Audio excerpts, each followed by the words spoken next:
Bienvenue pour cette exploration un peu pointue aujourd'hui.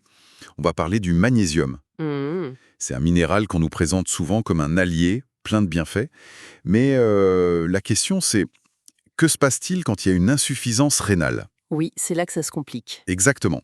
Alors on s'appuie pour ça sur un article de Sacha Coadon dans Super Nutrition qui date du 10 novembre 2025 et puis aussi sur des données scientifiques du Clinical Kidney Journal, les recommandations Cadigo, ce genre de choses. Des sources solides, oui. Voilà. L'idée, c'est de comprendre pourquoi ce magnésium, qui est pourtant essentiel, impliqué dans plus de 300 réactions dans le corps, pourquoi il peut devenir problématique, voire dangereux, si les reins ne font plus bien leur travail de filtre. C'est tout l'enjeu de l'équilibre, en fait. C'est ça. Comment cet équilibre bascule? On va regarder ça ensemble. Absolument. Et pour bien comprendre, peut-être rappeler d'abord à quel point le magnésium est vital. Oui, bonne idée. Il intervient partout. Les muscles, les nerfs, le rythme cardiaque, la production d'énergie, c'est vraiment un acteur clé. On le trouve où principalement? Classiquement, dans les légumes verts à feuilles, les céréales complètes, les noix, les légumineuses. Certaines eaux minérales aussi sont très riches. Et puis, bien sûr, il y a la folie des compléments alimentaires. Ah oui, ça on voit partout. Exactement. Et dans un corps sain, ce sont les reins qui gèrent tout ça. Ils agissent comme un filtre super intelligent. Ils gardent ce qu'il faut et ils jettent l'excès dans l'urine. C'est ça qui maintient le bon niveau dans le sang. L'homéostasie, quoi. D'accord. Les reins, gardiens du temple magnésium, en quelque sorte. Mais alors, qu'est-ce qui se passe quand ces gardiens sont moins efficaces? Quand il y a insuffisance rénale? Eh bien, c'est là que les problèmes commencent sérieusement. L'insuffisance rénale, ça veut dire que cette capacité de filtration est diminuée, parfois même très fortement. D'accord. Les reins ont du mal à nettoyer le sang, à éliminer les déchets et aussi les minéraux en trop. Donc imaginez un filtre qui se bouche petit à petit. Oui, l'image est parlante. Voilà, le magnésium, au lieu d'être évacué, il va s'accumuler progressivement dans le sang. Et c'est ça qui mène à ce qu'on appelle l'hypermagnésémie. L'hypermagnésémie, un taux trop élevé de magnésium dans le sang. C'est exactement ça. Et j'imagine qu'il y a des choses qui peuvent aggraver ça, non? Des facteurs de risque? Tout à fait. Il y a plusieurs éléments. Le plus évident, c'est de prendre des compléments de magnésium sans avis médical en pensant bien faire. L'automédication classique. Voilà. Ensuite, il y a des médicaments qui contiennent du magnésium, parfois sans qu'on le sache vraiment. Certains laxatifs, par exemple, ou des antiacides, les pansements gastriques. Ah oui, ça c'est moins connu peut-être. C'est vrai. Une alimentation aussi, si elle est vraiment très très riche en magnésium de façon constante, ça peut jouer. Mais le plus gros problème, souvent, c'est le manque de suivi médical régulier avec des prises de sang pour vérifier ce taux. Justement, sur ces médicaments comme les laxatifs au magnésium, si on a une insuffisance rénale et qu'on en a besoin, il y a des alternatives. Ah oui, heureusement. C'est une très bonne question. Il faut absolument éviter ce haut magnésium sans avis médical strict, hein. Mais il existe d'autres options, hein. Les laxatifs de l'Est à base de fibres, les osmotiques sans magnésium comme le macrogol ou le lactulose, ou les émollients. D'accord, L'important, c'est de toujours vérifier l'étiquette et surtout de demander conseil à son médecin ou son pharmacien, même pour un produit sans ordonnance. c'est noté. Et cette hypermagnésémie, alors cette accumulation, comment on la reconnaît? Quels sont les signes? L'article dit que ça peut être discret au début.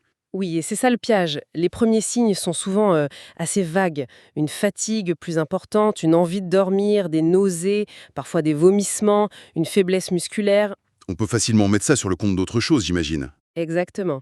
Surtout avec une maladie rénale qui fatigue déjà. Mais ce sont des signaux d'alerte à ne pas négliger. Si le taux continue de grimper, là, les symptômes deviennent plus nets. La faiblesse musculaire s'aggrave, les réflexes diminuent, on peut avoir l'esprit confus. Et ça peut aller plus loin, au niveau du cœur, de la respiration. Oui, c'est là que ça devient vraiment dangereux. À des taux plus élevés, l'excès de magnésium ralentit tout, en gros. Il freine la transmission des messages nerveux et la contraction des muscles. Y compris le cœur? Y compris le cœur, oui. Ça peut donner une tension artérielle basse, ce qu'on appelle l'hypotension, et un cœur qui bat trop lentement, la bradycardie.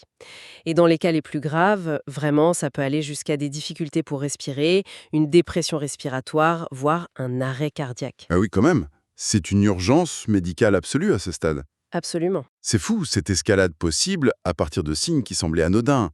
Et l'article parle aussi d'un paradoxe. Oui, c'est un point très important qui montre bien la complexité.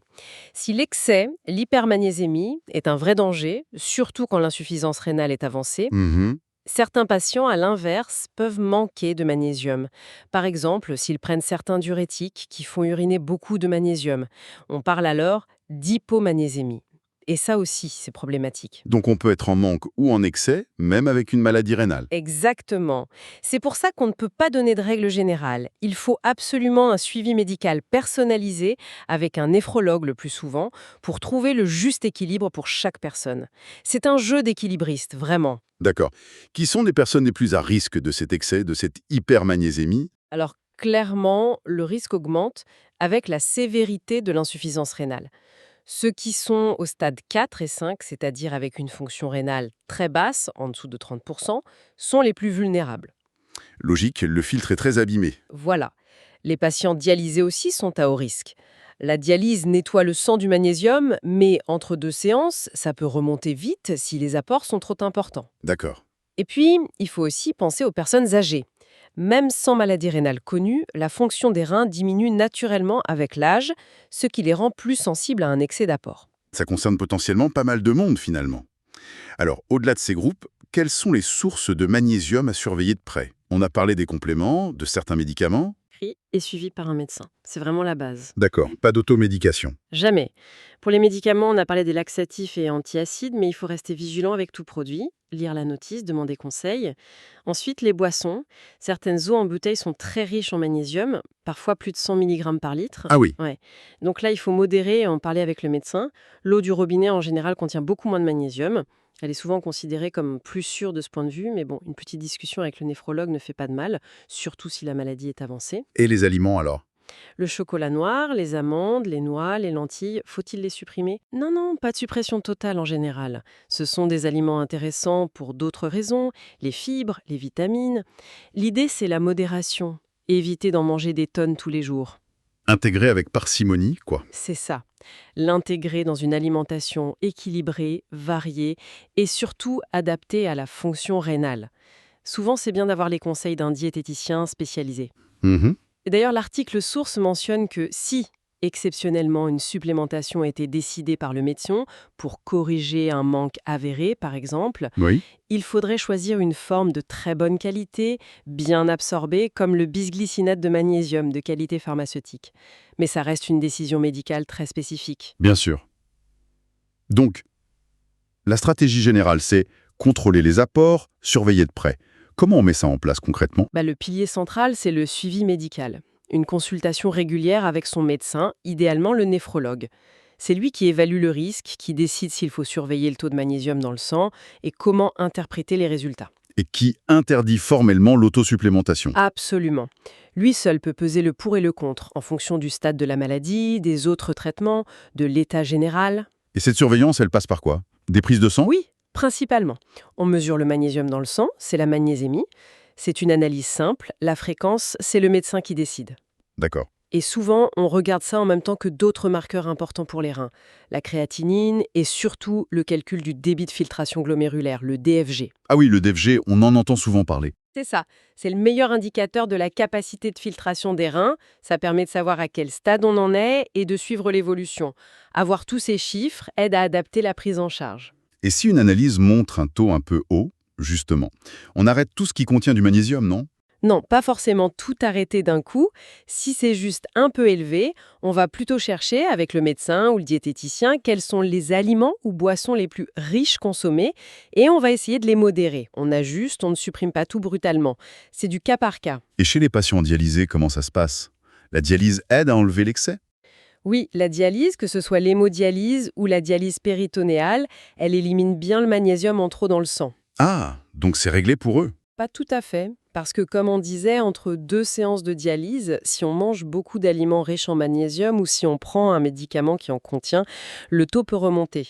Donc même sous dialyse, il faut rester vigilant sur les apports et on continue de surveiller le taux sanguin régulièrement. C'est un équilibre à maintenir. D'accord, je vois.